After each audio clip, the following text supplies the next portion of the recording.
Morning students. कल हमने point किया था causes of poverty. Causes of poverty में मैंने आपको 4 पॉइंट बताए थे, जिसमें हमारा लास्ट पॉइंट था other measures enhancing quality of life of the poor. First point हमने लिया था कि हम जीडीपी के अंदर ग्रोथ करें। सेकंड पॉइंट हमने क्या लिया था उसके अंदर कि हमें पॉपुलेशन को क्या करें, कंट्रोल करें। और एक हमने लिया था कि जो हमारे इनकम का डिस्ट्रीब्यूशन है, जैसे फिस्कल या लेजिस्लेटिव पॉलिसी, उसके अंदर हम इम्प्रूव करें। तो फोर्थ पॉइंट आज हमारे पास है other measures enhancing quality of life of the poor. Other measures के अंदर हमारे पास जो फर्स्ट पॉइंट है वो है डेवलपमेंट ऑफ एग्रीकल्चर। तो किसका डेवलपमेंट करना हमने? एग्रीकल्चर। तो हमने किसका डेवलपमेंट करना स्टूडेंट्स? एग्रीकल्चर। आप जैसे जानते हो कि जो हमारी इंडिया है, इसके अंदर हमारा जो मेन है, हमारी जो इकोनॉमी वो किसके ऊपर डिपेंड करती है? एग्रीकल्चर के ऊपर। तो हमें एग्रीकल्चर को इम्प्रूव करना है। तो यदि हम एग्रीकल्चर को इम्प्रूव करते हैं तो एग्रीकल्चर को इम्प्रूव करने के लिए हमें एग्रीकल्चर को क्या करना पड़ेगा? मैकेनाइज करना पड़ेगा। हमें मॉडर्नाइज जो हमारी एग्रीकल्चर है उसको अडॉप्ट करना पड़ेगा। हमारे जो ट्रेडिशनल जो आउटपुट है या ट्रेडिशनल हम सोर्सेज जो यूज कर रहे थे, जैसे बैलों के द्वारा खेती करना, उसको हमें क्या करना पड़ेगा? छोड़ना पड़ेगा। आज हमें ट्रैक्टर, थ्रेशर, जो भी हमारे पास मॉडर्न मीन्स हैं एग्रीकल्चर के, वो हमें अडॉप्ट करने पड़ेंगे। सेकंड पॉइंट इसमें आता है इरिगेशन फैसिलिटी। आप जानते हो कि अभी भी हमारे पास बहुत सा एरिया ऐसा है, लगभग हम 44-45% हमारी जो लैंड है वो इरिगेट होती है, बाकी लैंड हमारी इरिगेट नहीं होती। अब ये देखिए कि हमें यदि इसको प्रोडक्शन को इंक्रीज करना है तो इरिगेशन फैसिलिटी को बढ़ाना पड़ेगा। चाहे ट्यूबवेल लगा के ज़्यादा से ज़्यादा जो हमारी नहरें हैं, कैनल्स, रिवर, इसका हमें क्या करना पड़ेगा? इंतजाम करना पड़ेगा। इनको हमें ज़्यादा से ज़्यादा कैनल्स होने चाहिए, ज़्यादा से ज़्यादा रिवर्स होने चाहिए, ज़्यादा से ज़्यादा ट्यूबवेल होने चाहिए, क्योंकि अभी भी हमारा बहुत सा एरिया ऐसा है जो रेनफॉल के ऊपर डिपेंड करता है। Good rainfall mean good output, bad rainfall mean bad output. तो हमें क्या करना होगा? इरिगेशन के परमानेंट जो सोर्सेज हैं उनका हमें जरूरत है उनकी हमें। और आगे हम ये लेके इसी पॉइंट में लेके चलते हैं एग्रीकल्चर में कि जो हमारे सीड्स हैं, बेटर सीड्स, जिससे हमें आउटपुट क्या मिले ज़्यादा, हमें उसके अंदर केमिकल्स का यूज या फर्टिलाइजर्स का यूज हमें करना चाहिए, ताकि हम आउटपुट को क्या कर सकें? इंक्रीज कर सकें। फिर हमारे पास ऐसे जो लेबर है, जिन लैंडलेस लेबर, जिनके पास लैंड नहीं है, उनको लैंड अवेलेबल करवानी चाहिए हमें। तो ऐसे स्टेप्स हमें क्या करने पड़ेंगे? उठाने पड़ेंगे। नेक्स्ट पॉइंट क्या था हमारे पास? Stability in price level. किसके अंदर स्टेबिलिटी लेके आनी है? प्राइस के अंदर। आप तो देखते हो कि कई बार हमारे जो प्रोडक्ट है इंडिया के अंदर, तो प्राइस के अंदर फ्लक्चुएशंस होते हैं। जहां तो प्राइस क्या हो जाती है? बहुत ज्यादा कम हो जाती है, जहां प्राइस क्या होती है? बहुत ज्यादा हो जाती है। इसका दोनों को लॉस है।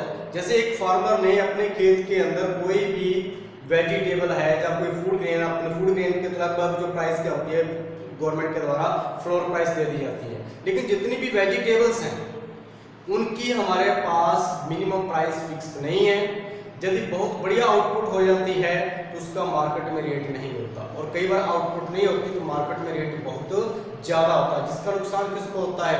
एक साइड तो कंज्यूमर को नुकसान होता है क्योंकि उसको हाई रेट पे गुड्स मिलती है, दूसरी तरफ फार्मर को भी। ठीक है, यदि फार्मर को नुकसान कब होता है? जब उसको सही ढंग से रेट नहीं मिलता। तो क्या है कि जो हमारे पास प्राइसेज हैं उसके अंदर फ्लक्चुएशंस आते हैं, प्राइस कभी अप होती है कभी डाउन होती है। तो प्राइस के अंदर हमें क्या करनी पड़ेगी?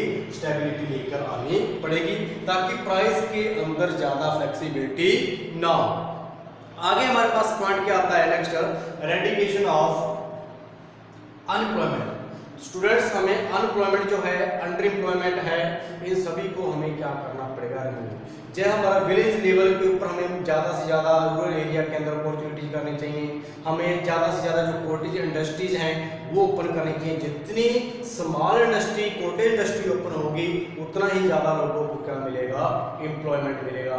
फिर हम एक पॉइंट ले सकते हैं कि हमें जो हमारी एजुकेशन है, हमारी एजुकेशन डिग्री ओरिएंटेड है। सिर्फ हम पढ़ते जा रहे हैं, क्रैम करते जा रहे हैं, मार्क्स के पीछे भागते जा रहे हैं, हम कुछ सीख नहीं रहे। तो एजुकेशन कैसी होनी चाहिए? जिसके अंदर हम कुछ सीखें, जब हम वो स्टडी कंप्लीट करें उसके बाद हम अपना सेल्फ एम्प्लॉयमेंट अडॉप्ट करें, जैसे वोकेशनलाइजेशन, जिसके अंदर स्टडी के साथ साथ एक स्टूडेंट्स को सेल्फ डिपेंडेंट होने के लिए उसके अंदर कुछ ना कुछ वर्क सिखाया जाता है। जैसे कोई भी हम ट्रेड लेते हैं, उस ट्रेड को आगे फिर हम और जाके उसके अंदर एक्सपर्ट हो सकते हैं, हम अपना सेल्फ जो एम्प्लॉयमेंट अडॉप्ट कर सकते हैं। तो ज़्यादा से ज़्यादा वोकेशनलाइजेशन एजुकेशन की ओर स्टूडेंट्स को मोटिवेट करना चाहिए। फिर पॉइंट करता है हमारे पास labour intensive technique of production. तो हमारे पास जो प्रोडक्शन की टेक्निक है, 2 टाइप्स की टेक्निक है हमारे पास प्रोडक्शन की। लेबर इंटेंसिव, जहाँ पे हम लेबर का ज़्यादा यूज करते हैं, और एक होती है हमारे पास कैपिटल इंटेंसिव, जहाँ पे हम मशीनरी का ज़्यादा यूज करते हैं। तो आप ये देखिए कि जैसे हमारा इंडिया है, इसके अंदर पॉपुलेशन क्या है, बहुत ज़्यादा है, तो हमें लेबर क्या होती है, चीप रेट पे अवेलेबल हो जाती है। तो हमें ये चाहिए कि हम कौन सी पॉलिसी को अडॉप्ट करें, कौन सी टेक्निक को अडॉप्ट करें, हम लेबर इंटेंसिव को, ताकि ज्यादा से ज्यादा लोगों को क्या दिया जा सके, एम्प्लॉयमेंट दिया जा सके। जितने ज्यादा लोगों को एम्प्लॉयमेंट देंगे उतनी पॉवर्टी क्या होगी, रिमूव होगी। Next point, provision for minimum needs of the poor. अब देखिए कि कोई भी फैमिली है, कोई भी परिवार है, उसकी मिनिमम नीड्स मैंने आपको बताई थी कि हमारी मिनिमम नीड्स क्या होती है, रोटी, कपड़ा और मकान। फिर हमें एजुकेशन भी चाहिए और हमें क्या चाहिए, हेल्थ भी चाहिए। यानी हमें सबसे पहले क्या चाहिए, रोटी चाहिए, हमें फूड चाहिए, हमें फिर हमें क्या चाहिए, क्लॉथ, यानी पहनने के लिए कपड़ा चाहिए, फिर हमें क्या चाहिए, रहने के लिए घर चाहिए, फिर हमें एजुकेशन चाहिए और हेल्थ चाहिए। ये हमारी मिनिमम नीड्स हैं जो हर एक व्यक्ति की क्या होनी चाहिए, पूरी होनी चाहिए। तो गवर्नमेंट को इसके लिए स्टेप उठाने चाहिए कि जो पुअर लोग हैं उनकी मिनिमम नीड्स को क्या किया जा सके, पूरा किया जा सके, फुलफिल किया जा सके, ताकि हम पॉवर्टी को क्या कर सके, रिमूव कर सके। नेक्स्ट पॉइंट हमारे पास क्या है, special focus on backward region. Backward area हो गए, बैकवर्ड स्टेट्स हो गए, जैसे हम ले लें उड़ीसा है, यूपी है, बिहार साइड है, नागालैंड है, और सी मैनी स्टेट्स हैं जहाँ पे क्या है, पॉवर्टी बहुत ज़्यादा है। हम सिर्फ अपने इस एरिया को देख रहे थे कि हमारा एरिया बहुत समृद्ध एरिया है, जिस एरिया के अंदर हम पैदा हुए हैं, हमारे एरिया के अंदर कोई कमी नहीं है जहाँ पे। लेकिन यदि हम पूरे इंडिया को देखें तो ऐसे लोग भी हैं जिनके पास एक वक्त का यदि खाना है तो दूसरे वक्त का खाना उनको सोचना पड़ेगा कि हम कहाँ से लेकर आएंगे। हमें अपने पूरे भारत को देखना होता है, पूरे इंडिया को देखना है कि क्या सभी लोग जहाँ पे सही ढंग से जी रहे हैं कि नहीं जी रहे। कुछ लोग ऐसे हैं जिनको खाना भी नसीब नहीं होता। तो जो हमारे बैकवर्ड रीजन्स हैं, जो बैकवर्ड एरियाज हैं, उसके ऊपर स्पेशल ध्यान देना चाहिए। किसको, जो प्राइवेट एंटरप्रेन्योर है उनको भी वहाँ पे ध्यान देना चाहिए, और गवर्नमेंट को भी स्टेप्स वहाँ पे उठाने चाहिए। उस एरिया के अंदर ज़्यादा से ज़्यादा इंडस्ट्री ओपन करनी चाहिए, लोगों को एम्प्लॉयमेंट की अपॉर्चुनिटी देनी चाहिए, ताकि वहाँ पे भी हम पॉवर्टी को क्या कर सके, रिमूव कर सकें। नेक्स्ट पॉइंट है हमारे पास अपॉर्चुनिटी फॉर सेल्फ एम्प्लॉयमेंट। तो आजकल तो जैसे हम ये कहते हैं कि हमारे जो पीएम हैं, हमारे प्राइम मिनिस्टर हैं, उन्होंने एक स्कीम लागू की हुई है, स्टार्टअप।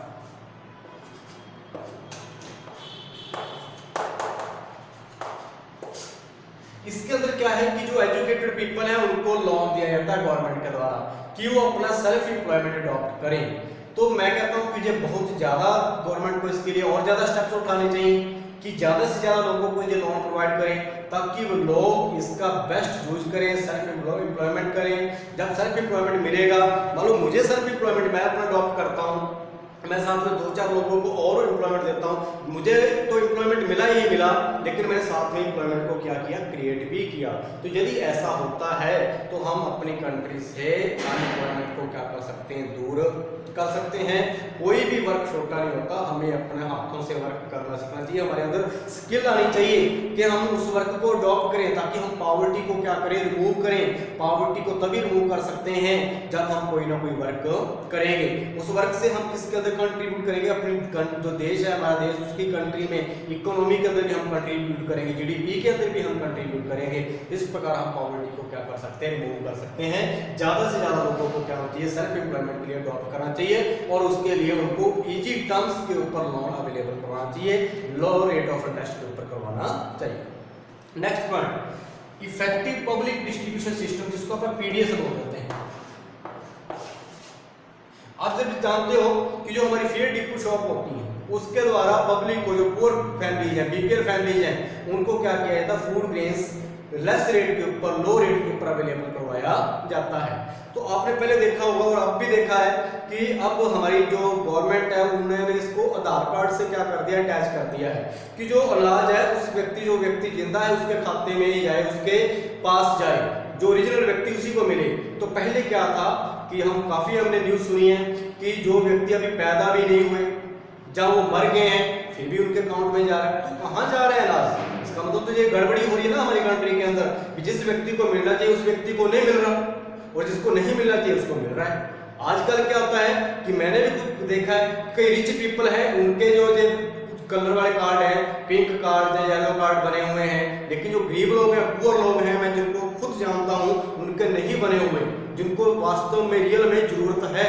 तो अभी भी हमारी गवर्नमेंट को स्टेप उठाने की जरूरत है कि इसको स्ट्रिक्टनेस से लिया जाए कि जो एक्चुअल में इसका हकदार है उसको ये मिलना चाहिए। तो इफेक्टिव पब्लिक डिस्ट्रीब्यूशन को हमने क्या करना चाहिए, लागू करना चाहिए, ताकि जो रियल में बीपीएल फैमिलीज में आते हैं, जिनके पास कोई सोर्सेज नहीं है इनकम का, उनको ये फैसिलिटी अवेलेबल होनी चाहिए। लेकिन हमारी कंट्री में अभी भी वो लोग फैसिलिटी लिए जा रहे हैं जिनको ये रियल में मिलनी नहीं चाहिए। तो स्टूडेंट्स, ये अभी पॉइंट मैंने करवाए हैं, other measures enhancing quality of life of the poor. इसमें फर्स्ट पॉइंट था हमारे पास development of agriculture, stability in the price level, eradication of unemployment, labour intensive technique of production, provision for minimum needs of the poor, special focus on backward regions, opportunity for self employment, और last point हमारे पास आता है effective public distribution system. तो students, इसको pause करके आप एक बार नोट कर लीजिए।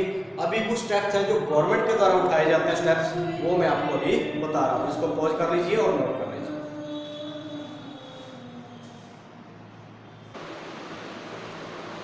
एंड स्टूडेंट्स, तो आगे जो हमारे गवर्नमेंट के द्वारा स्टेप्स उठाए गए हैं, जैसे देखिए measures adopted by the government to remove poverty, इसको कह सकते हैं पॉवर्टी एलिवेशन प्रोग्राम्स। तो ये स्टेप्स किसके द्वारा उठाए गए हैं, गवर्नमेंट के द्वारा उठाए गए हैं। तो इनकी जो डिटेल स्टडी है जब हमारी लाइव क्लास होगी तब आपको करवाएंगे। अब आपको मैं मेन पॉइंट बता देता हूँ, सिर्फ आपने घर पे इसकी क्या करनी है, एक बार रीडिंग करनी है। आपने एक दो बार इसको रीड करके देखोगे तो किसके अंदर डेट्स देखिए कि कौन सी डेट को ये जो प्लान था स्टार्ट किया गया था, इसमें कितने लोगों को एम्प्लॉयमेंट देने का टारगेट था, तो ये सारी चीज़ें इसके अंदर ये देखिए।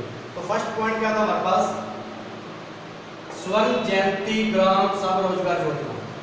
ग्राम आगे जैसे गांव के अंदर हम जो रोजगार देते हैं, रूरल एरिया के अंदर जो एम्प्लॉयमेंट दिया जाता है। नेशनल रूरल लाइवलीहुड मिशन, संपूर्ण ग्रामीण रोजगार योजना, ये भी ग्राम के अंदर आएगा ग्रामीण योजना। प्रधानमंत्री ग्रामोद्योग योजना, ये प्रधानमंत्री के द्वारा जो स्कीम लागू की गई है गांव के अंदर रोजगार देने के लिए। जयप्रकाश रोजगार गारंटी योजना, स्वर्ण जयंती शहरी रोजगार योजना क्या है, जो शहरों के अंदर रूरल अर्बन एरिया के अंदर जो एम्प्लॉयमेंट दिया जाता है।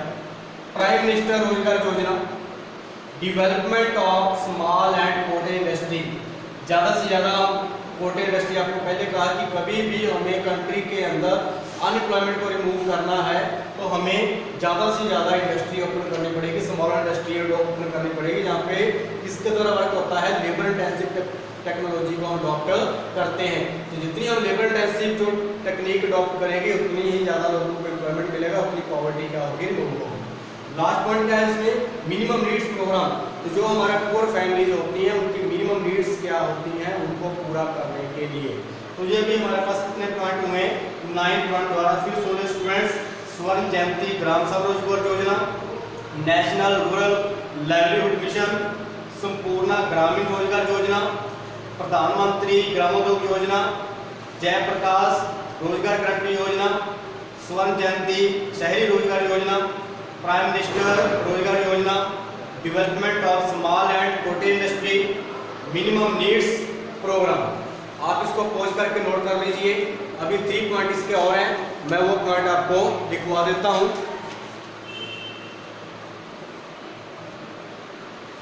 स्टूडेंट्स, आगे हमारे पास 10th पॉइंट है 20 पॉइंट प्रोग्राम। इसके अंदर 20 पॉइंट दिए गए हैं। जैसे इरिगेशन फैसिलिटी के, पल्सेस को इंक्रीज करने के, ड्रिंकिंग वाटर के। तो इस प्रकार हमें 20 प्रोग्राम इसके अंदर दिए गए हैं। Mahatma Gandhi national rural employment guarantee act, जिसको हम क्या बोलते हैं, मनरेगा, जो कि एक विलेज के अंदर 100 डेज का एक मिनिमम वेज एक्ट के अंदर रोजगार दिया जाता है। जो लोग वो रोजगार करना चाहते हैं उनको एक मिनिमम वेज एक्ट के अंदर वो काम मिलता है। कितने दिन के लिए काम मिलता है? 100 डेज के लिए, एक साल के अंदर। तो उसको हम मनरेगा की फुल फॉर्म है, हमारे पास आनी भी चाहिए सभी को, आपको Mahatma Gandhi national rural employment guarantee act. और लास्ट पॉइंट है micro units development finance agency bank, जिसको अपन मुद्रा बैंक बोल देते हैं, कि जो हमारी माइक्रो यूनिट्स हैं, माइक्रो एंटरप्राइजेज हैं, उनको ये लोन प्रोवाइड किया जाता है सेल्फ एम्प्लॉयमेंट के लिए। और ये लोन कितना दिया जाता है? पर यूनिट को 10 लाख का लोन दिया जाता है। तो इसकी डिटेल स्टडी जब हमारी लाइव क्लास होगी उस समय मैं आपको ये सारे पॉइंट की लाइव स्टडी करवाऊंगा आपको। तो सभी बच्चे इनको एक बार आप अपनी बुक से रीड आउट जरूर करोगे, और कोई ना समझाए एक बार आपको तो आप मेरे से डिस्कस भी जरूर करोगे, और इसकी डिटेल स्टडी बाद में हमारी जब लाइव क्लास होगी तब मैं आपको करवाऊंगा। Thank you students.